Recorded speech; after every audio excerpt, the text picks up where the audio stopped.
Dr. Kingsley in Yaoundé, Cameroon. The President of the Republic of Cameroon, Paul Biya, has just appointed 30 more senators to add to the already 70 that were elected recently by regional councillors as well as municipal councillors, not leaving out traditional rulers in the country. Today, we are joined by a senior militant of the ruling CBDM party. We are talking about Ujambeng Stephen, who is the regional coordinator of for Northwest CBD and section president in that part of the country. Stay with us as we'll be right back after this jingle break.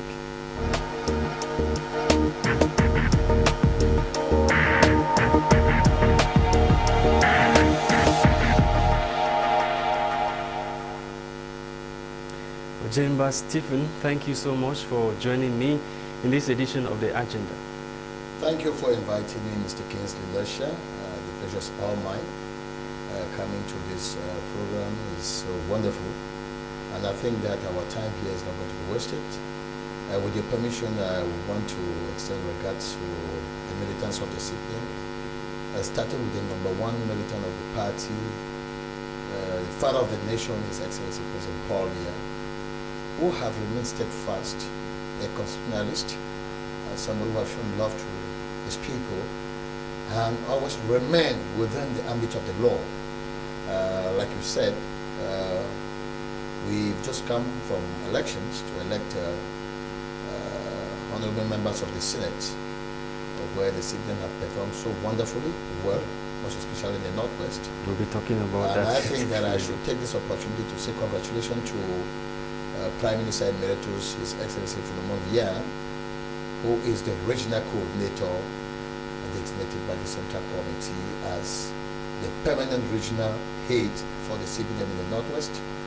I want to take also this opportunity to extend regard to all the members of the regional coordination team, and also to Her Excellency Mr. Ba'acha Rosne, former Minister Delegate, the President in charge of State Audit, who has done a lot to turn the tables in Momo Division and make Momo Division a CBDM territory.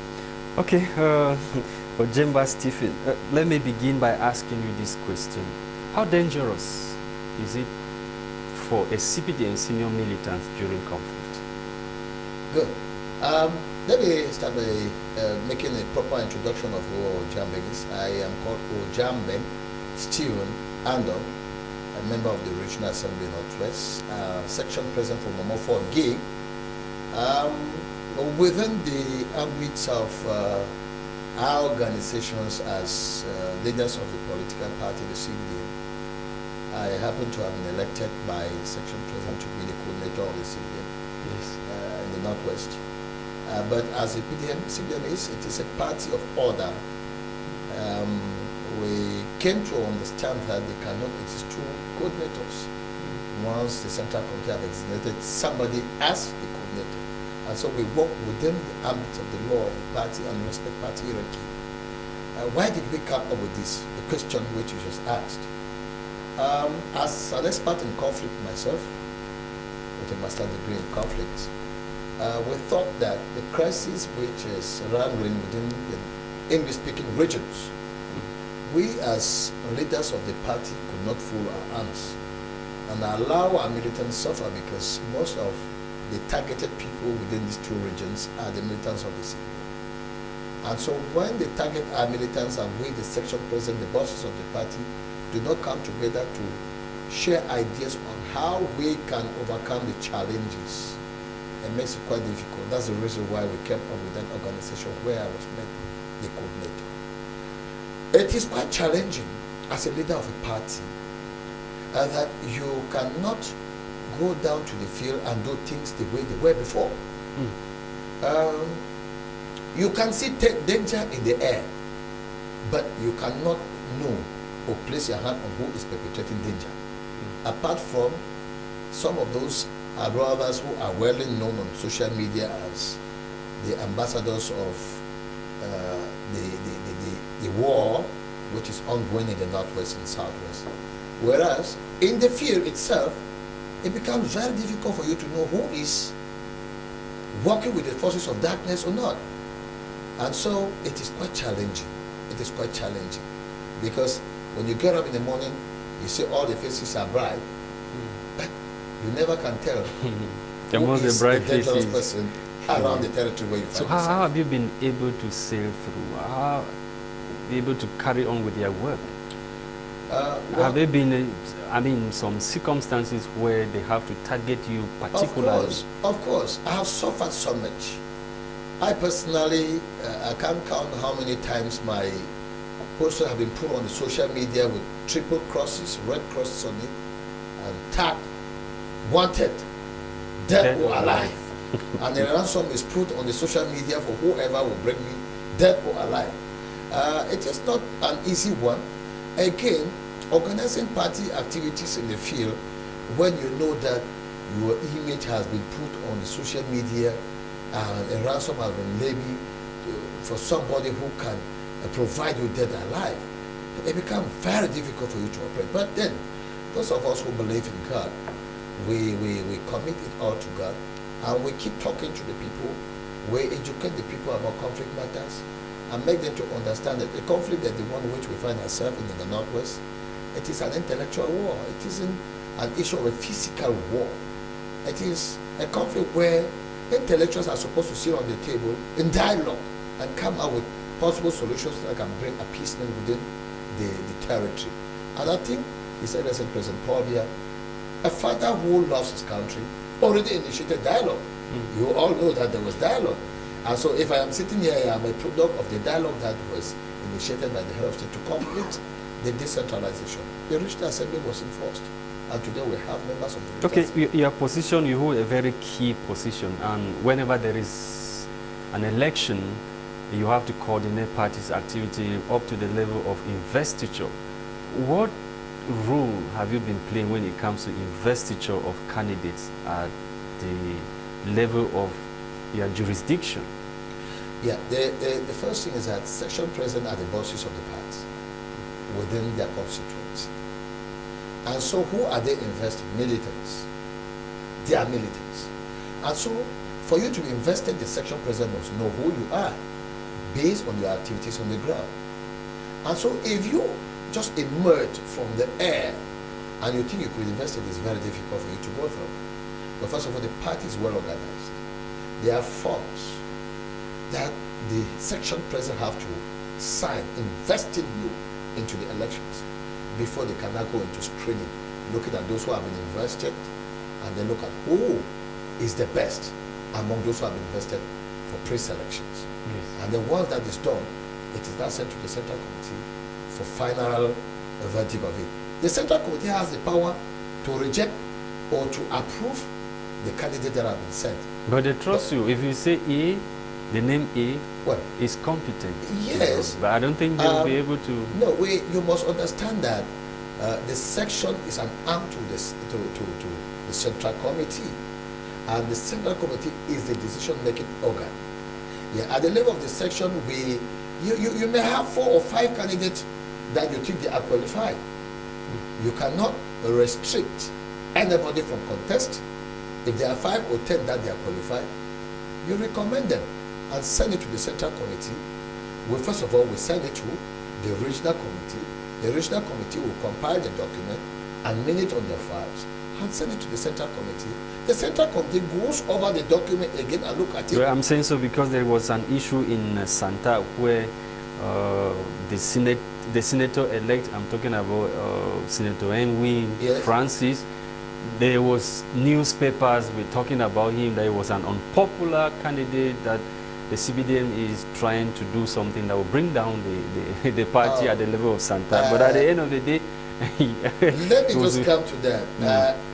Honorable Abi Francis Enwin, who was a former member of parliament for Momo West constituency, that is in Ginjiko and Wediko, comes from Momo division of Santa. Yeah. Yes, and a lot of people make this mistake because since Momo division, we are people with a very calm mind. We're not too hot. Some other divisions swallow Momo division, forgetting that Momo is a historical division that has produced the refined politicians in Cameroon. If Francis, anyway, like any other politician, people will always say something or have something to say about the politician. Those who are not for you will make news. They will make noise about saying that it's unpopular, it's this, it's that. But those of us who are the bosses of the party know our militants. Whether you say he is bad or is good, I'm not going to be carried by what you say. I'm going to be carried by what I know that he is capable of doing. Of course. And so, with the leader we have in Momo Division, we saw nothing bad in Honorable Abi Francis to invest him. But the point is that investiture was in a list system. You have to belong in a list. Apparently, that is where the noise was coming from, because from the region, our candidate did not actually have a list. But then, with the power from the Central Committee, they also still look at those who still come without having a list. When they look at the document and they think that this is a more qualified candidate, they will not throw you out because you didn't find yourself in a list. But then, those are just political pranks that people will want to see. But I think the candidate is not a bad one. Let's talk the elections proper now. The victory of the ruling CPDM, particularly in the northwest region of Cameroon. Did the CPDM win genuinely in the northwest region, or they benefited from the conflict? Well, I don't know what you call benefiting from the conflict. No, because there are areas that opposition political parties could not go there and campaign. But that is, you see, neither the CPDM had it. You have your armor cars, you have your military, they accompany you to the those election areas. was announced, and all political parties that wanted to contest the elections had the power to give their program to the uniform officers who are available at all times to protect the citizens. They are not there to protect only the militants of the CPDM. They are there to protect Cameroonians. Whoever that you are, they are there to protect you. And once the head of state, President Pobia, announces the election and says elections are out, people can go out campaigning.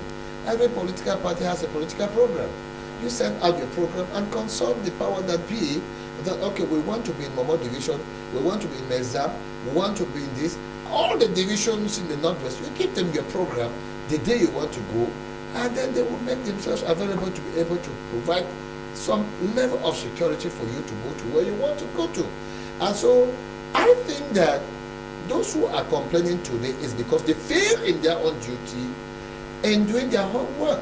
As a political party, you know that where you show your strength is during the elections. The problem started with the municipal and parliamentary elections, where some of those candidates were not able to go and campaign, win councils, have councillors that could elect them during these senatorial elections. I think they should tell Cameroonians that they are unable to. It was at the heart of the crisis that the municipal and legislative elections were organized. Let me remind you that I have my property all set and leased. Let me tell you that I have been threatened in so many cases, calls that are coming from left and right because my number is not hidden. It is open to everybody.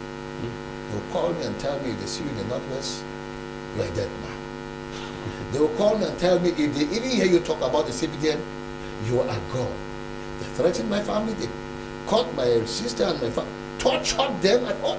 So all these things, it is not only those are the prices that you need to pay. That is it, we pay the prices.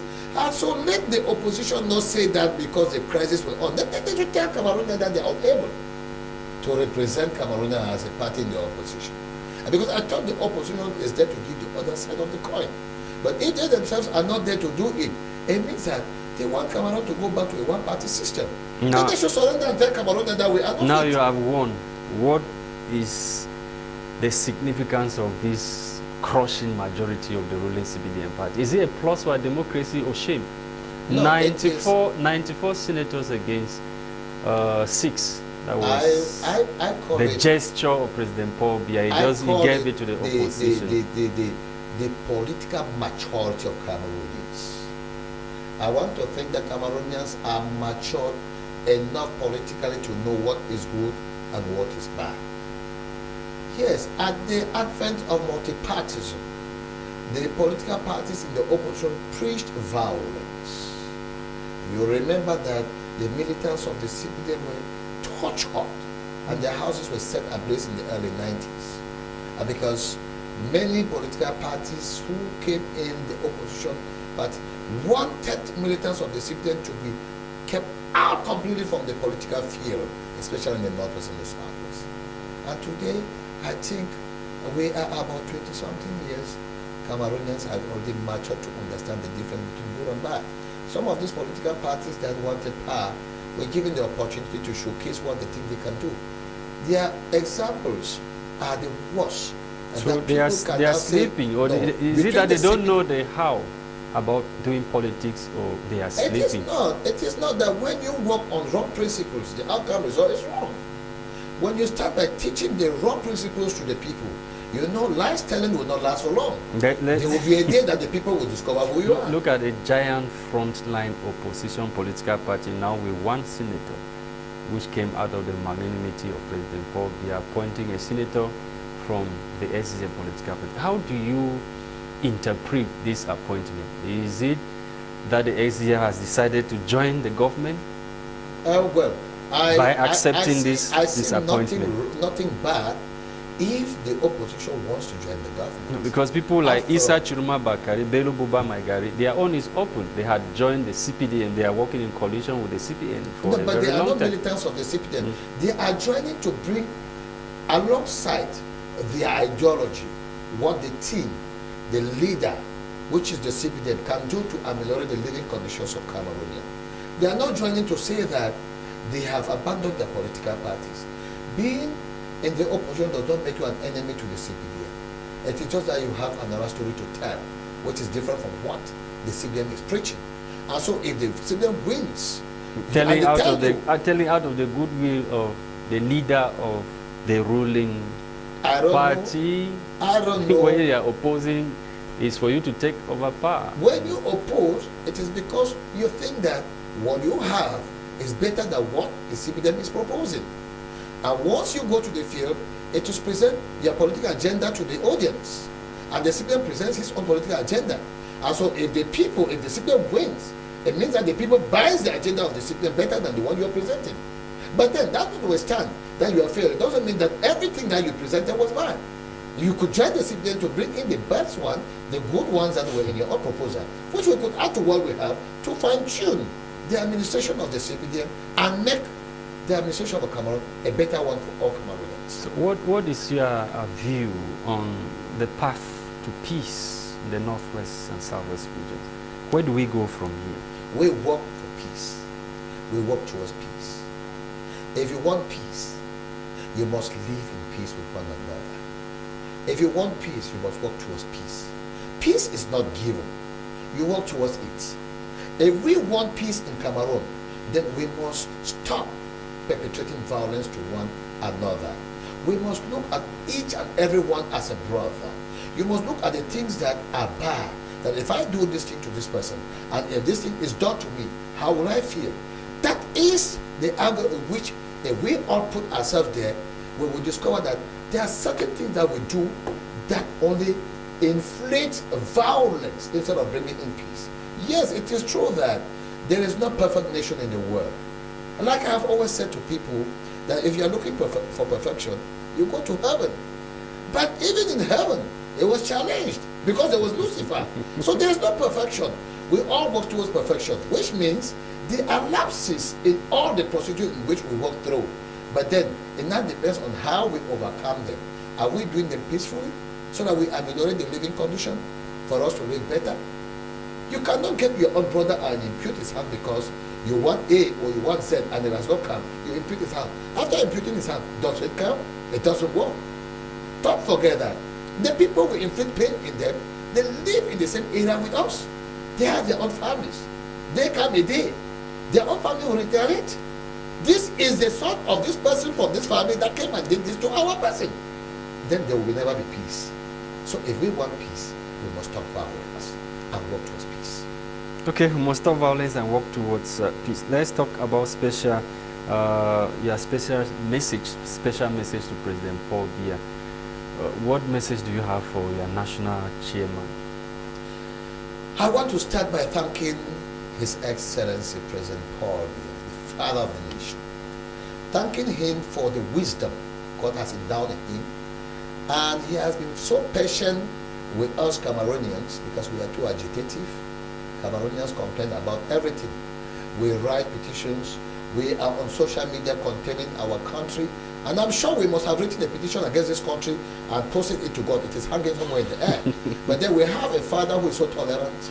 We want to thank him for being so tolerant. How is that possible to write a petition? I can tell you, the petition should be hanging somewhere in the air.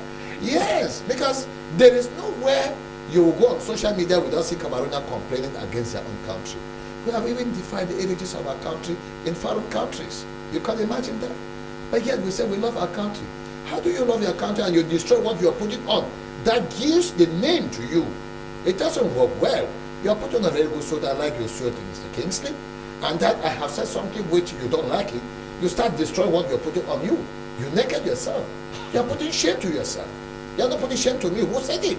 And so I think that I want to thank our head of state for being tolerant and to continue to thank God to give him a long life so that he can transfer the wisdom in him to Cameroonians and especially to the militants of the system, begging on him to continue to be loyal and open to all Cameroonians so that even those in the position that he has stretched a hand of fellowship to them and they are coming, let us continue to embrace them and work as a team, and that they are the rising generation who are still complaining a lot.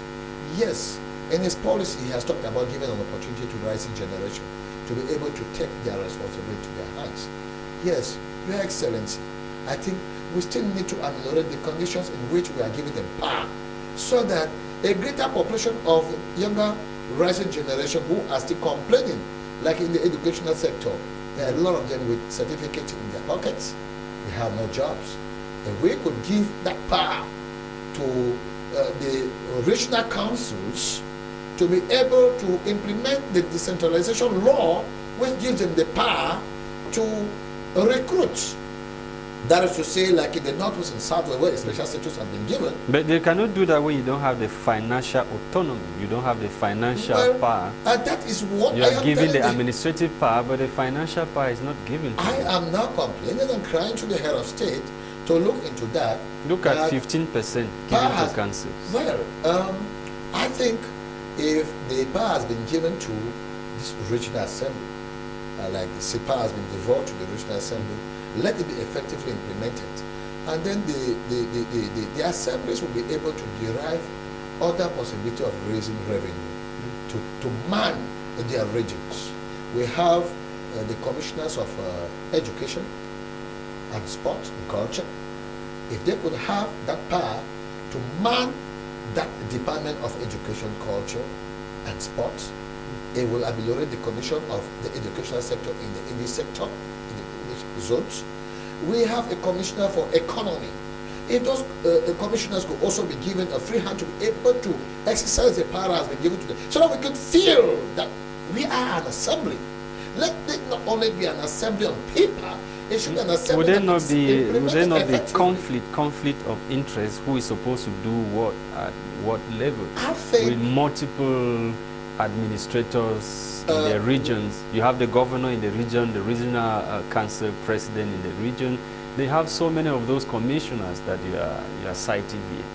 What would be the job of the mayors and the other local administrative authorities? What I'm trying to say here is that the major national dialogue gave birth to what we have today as regional assembly in the Northwest and in the Southwest. If you go into decentralization practice, the regions have been decentralized and we have what they call the regional councils. But the special status that was given to the Northwest and Southwest transformed the appellation of Northwest and Southwest from councils to assembly. And it is only in the Northwest and in the Southwest that you will have what we call commissioners and the House of Chiefs. And so if we have the commissioner for economy enshrined in the articles, it means that they saw the need of the economic sector for these two regions to be in power and giving them a free hand to be able to boost up the economy within the two regions by themselves. In that same articles, it also gives an opportunity for a commissioner for education, sport and culture, where the other education do not have which means they have also seen that Anglophones were complaining of the educational system of the North-English region. And now, if they have given us a commissioner, let them have that free hand to be able to man this sector so that Anglophones can feel that something has been given to us, and then empower the sector so that Anglophones can feel comfortable with what they have. In the same article, it also gives an opportunity for the commissioner for economy. Okay, if we have this, and they are given a free hand, like they say, power has been devolved, the Minister of the Economy should be able to relinquish certain power for these people to be able to exercise their rights. Okay. And I think if these things are given to the Northwest with the president that we have, in the Northwest we have a firebrand president. Our president, who is a non-nonsense president, he is so knowledgeable, ready to bring an improvement in the Northwest. Same thing is happening in the Southwest. I believe if they have a free hand, Anglophones will have a better life than the one they are complaining for now. That will already be a step forward towards peace. And if they feel that they have certain powers that gives them that right to develop within themselves, that will really be another way for peace to come within these two regions. My last question to you, your message to your brothers who are carrying the guns, who are in the bushes. What do you have to tell them this day? Yes, I want to plead with my brothers and sisters who are in the bushes with guns, that this is an intellectual war. It is not a war for us to use physical weapons. And that we have complained for 6 to 7 years today, and the head of state, President Paul Biya, who is the father of the nation, have listened to our cry, and they are about providing solutions to our problem. It will be important for us to give peace a chance and observe the measures put already in place for us to be able to be comfortable and feel that we are part and parcel of this nation without any sort of discrimination practice anywhere. I believe that if we can give peace a chance and watch what has been put in place as a machinery for peace to come as an answer to our worry, rest assured that the people we have in place now, beginning with the president of the regional assembly, the mayors with the power that has been given to all our mayors, not forgetting our representative in the central government, the ministers, will be able to have a better Northwest and Southwest, which will be even more lively than the one that got us into this qualm which we are fighting for. Peace is proper. If we can give peace a chance, rest assured that we'll have all the best things that we hope for in this country. Ujambeng Stephen, thank you so much for joining me on today's edition of The Agenda. We thank you so much for honoring our invitation. Thank you so much for inviting me, and I want to thank the authority of this studio and all Cameroonians, especially the peace-loving Cameroonians, the clergy, the Muslims, that we need to preach peace to one another and practice peace. Not only preaching, but we have to practice it. Thank you for inviting me once more. Thank you for coming. God bless.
some do not understand that we must die. But those who do realize this and settle their queries. Good afternoon, ladies and gentlemen, boys and girls.